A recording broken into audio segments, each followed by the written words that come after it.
Revenue വകുപ്പ് position certificate നൽകാത്തതിനെ തുടർന്ന് സർക്കാർ പദ്ധതിയിൽ ലഭിച്ച വീടുകൾ പോലും നിർമ്മിക്കാൻ കഴിയാതെ ഇടുക്കി സിങ്കു കണ്ടെത്തിയ ജനങ്ങൾ 7 പതിറ്റാണ്ടുകൾക്ക് മുൻപ് കുടിയേറിയ കർഷകരുടെ പേര് ലാൻഡ് രജിസ്ട്രിയിൽ ഇല്ലെന്ന കാരണം പറഞ്ഞാണ് പൊസിഷൻ സർട്ടിഫിക്കറ്റ് നിഷേധിക്കുന്നത്.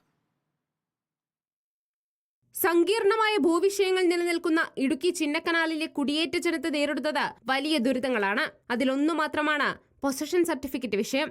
5 സെന്റിലും 3 സെന്റിലും കിടക്കുന്ന തൊഴിലാളികൾക്ക് സർക്കാർ ഭവന പദ്ധതിയായ ലൈഫ് മിഷനിൽ വീട് അനുവദിച്ചിട്ടുണ്ടെങ്കിലും റവന്യൂ വകുപ്പിൽ നിന്നും പൊസിഷൻ സർട്ടിഫിക്കറ്റ് ലഭിക്കാത്തതിനാൽ വീട് നിർമ്മാണം ആരംഭിക്കുവാൻ പോലും കഴിഞ്ഞിട്ടില്ല. നമ്മളിപ്പോൾ പൊസിഷൻ അപേക്ഷിച്ചിട്ട് 1 വർഷം മേളിലായി. പക്ഷെ അവർ പറഞ്ഞ ലാൻഡ് ലിസ്റ്റിൽ പേരില്ല, അതുകൊണ്ട് പൊസിഷൻ തരില്ല എന്ന് പറഞ്ഞ് റിജക്ട് ചെയ്യുവാണ്. നമ്മൾ 2 തവണ പുതുക്കി വെച്ച് 2 തവണ റിജക്ട് ചെയ്തു. ലൈഫ് മിഷൻ പദ്ധതിയിൽ ഉൾപ്പെട്ടിട്ടുള്ള ഭൂരിഭാഗം ആളുകൾക്കും പട്ടയഭൂമിയില്ല, കൈവശ ഭൂമിയാണ്. അതുകൊണ്ട് തന്നെ ഭവന നിർമ്മാണ പദ്ധതി അവതാളത്തിലാണെന്നും പഞ്ചായത്ത് പ്രസിഡന്റും വ്യക്തമാക്കുന്നു. സുജിമോൾ ഇവിടെ അപേക്ഷ കൊണ്ട് കൊടുത്തിട്ട് 4 വർഷമായിട്ടുണ്ടെങ്കിൽ ഇതുവരെ സുജിമോൾക്ക് ലാൻഡ് രജിസ്ട്രി പേരില്ല എന്നും പറഞ്ഞ് തള്ളുകയാണ്. അതോടൊപ്പം അഴകമ്മയ്ക്കും അതേ സ്ഥിതി തന്നെയാണ്.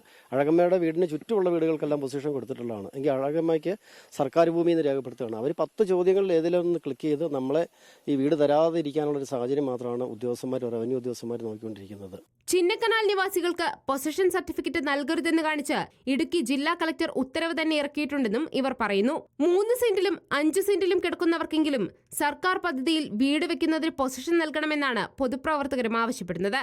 ഗവൺമെന്റ് ഇതിനെ ഈ 3 സെന്റിനെങ്കിലും പൊസിഷൻ കൊടുത്ത് അവർക്ക് വീട് വെക്കുന്നതിനുള്ള സൗകര്യങ്ങൾ ഒരു 10 വർഷം മുമ്പ് മുതലേ കൊടുക്കേണ്ടതാണ്. കാരണം ഈ 10 വർഷമായിട്ട് ഓരോരോ മെമ്പർമാർ മാറി വന്നെങ്കിലും ഒരുപാട് പേർക്ക് വീട് അനുവദിച്ചിട്ടുണ്ടെങ്കിലും ഇവിടെ വീടുകൾ നിർമ്മിക്കാൻ പറ്റിയിട്ടില്ല.